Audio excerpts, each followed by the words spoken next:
This happened to me last year.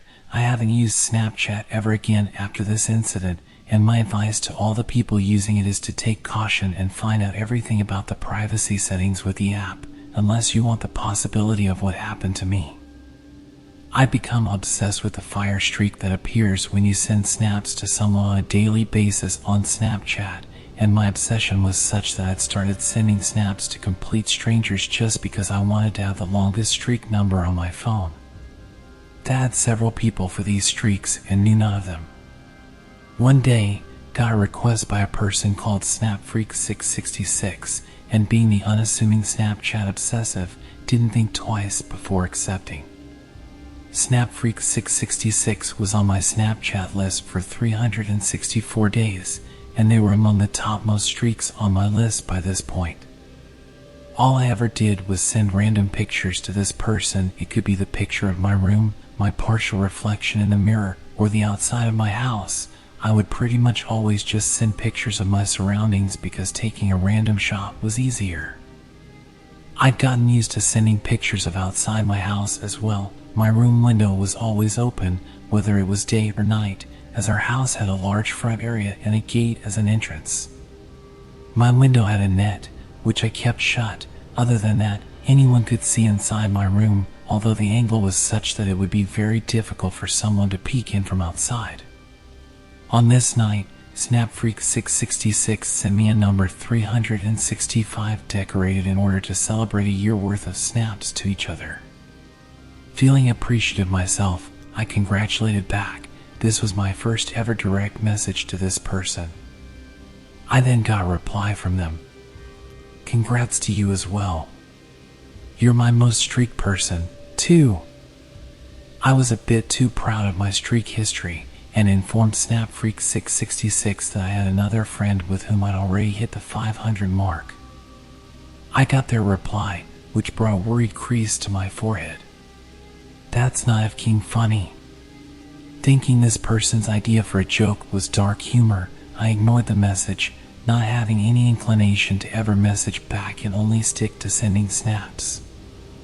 I then got another message, which I didn't check. However, the Snapchat notification continued to buzz for about a full minute with messages.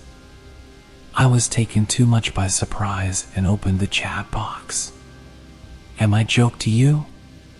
So you've been treating me as a second option this whole time. Don't ignore me. Who is this other person? I swear, if you ignore me. Reply back now. Answer the damn messages. The messages freaked me out. This person was taking all this too seriously. They sounded genuinely miffed by the fact I had someone else with a higher number of streaks. I replied back. This isn't funny. Please stop messaging me. Thanks. So you want to throw away 365 days like nothing? You used me. Tell me who this person is now. Delete this person from your list. Delete them so on the top of your streaks. Delete them or else. I tossed my phone aside after reading these messages. It wasn't funny in the slightest. I regretted ever adding this person to my Snapchat and tried to recall anything out of the ordinary they had sent over the last year. Now that I thought about it, they had only ever sent pictures that looked out of a car window. I thought it was interesting because I got the idea this person liked to travel a lot. As this thought had entered my mind, I ignored it completely and decided to watch TV instead, hoping I'd put this behind by distracting myself. After a half hour, I heard my phone ringing and remembered my mother had mentioned she called to check in on me. I was too late to pick up the call, but noticed the front gate was open as peeked out the window. I didn't worry, though, because it was the gardener picking his tools up. But I also noticed I'd gotten another notification from SnapFreak666. I opened the snap to see they'd sent me around a dozen of them, most of them videos. Surprised, I opened them. My breath was then caught in my throat. The first video was of a car driving through the main road. It skidded into a lonelier road which seemed to be around a suburban area. The next videos showed the person slowly driving around the block, circling around houses and stopping every so often, zooming in on those where the lights were on.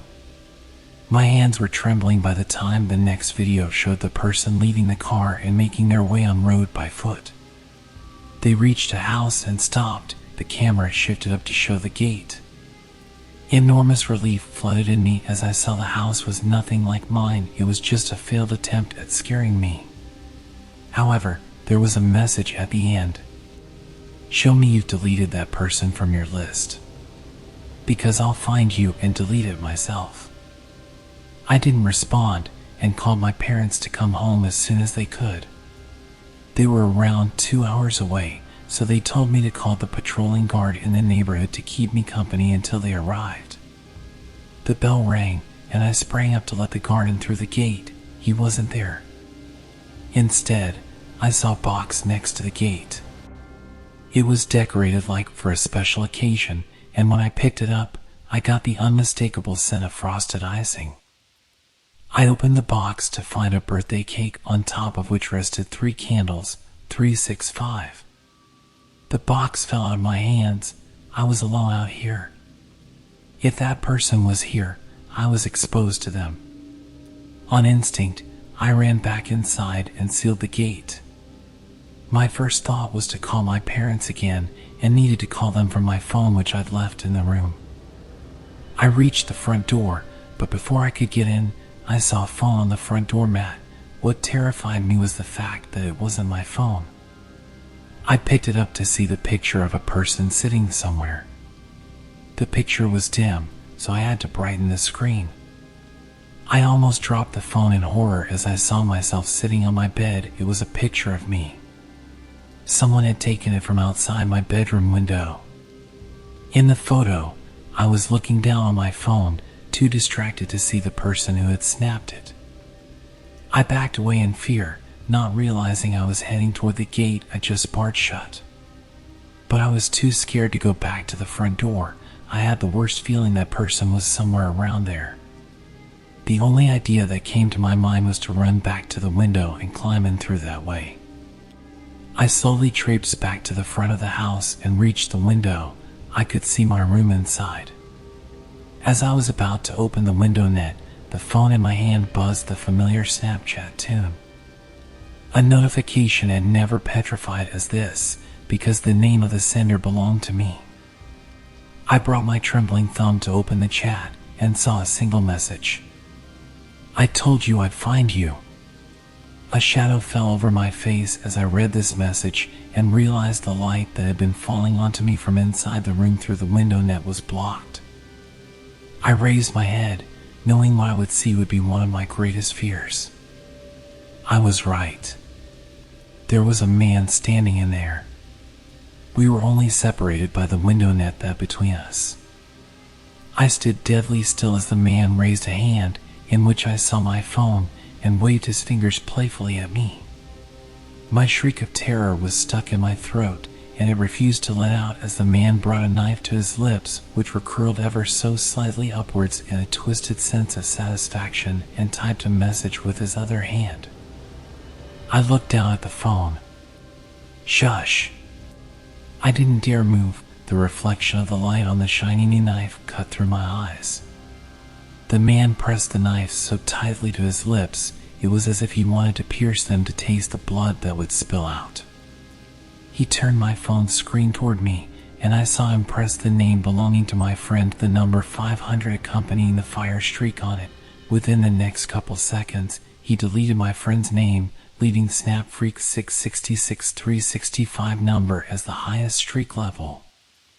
The man placed my phone on the windowsill and pointed for me to place his phone there as well. I complied. We stood there for what felt like hours before he uttered his next words. Happy 1-year anniversary, he cackled, the way a predator would after finally capturing his hunt. I saw the knife in his hand move away from his lips and didn't stop to see what his intentions were. I ran back to the front gate, finding it bolted as I'd left it. I was screaming in desperation, certain the man had torn through the window net and was seconds away from piercing my skin with the knife. I fought through my tears to open the lock on the gate and succeeded just as the patrolling guard arrived.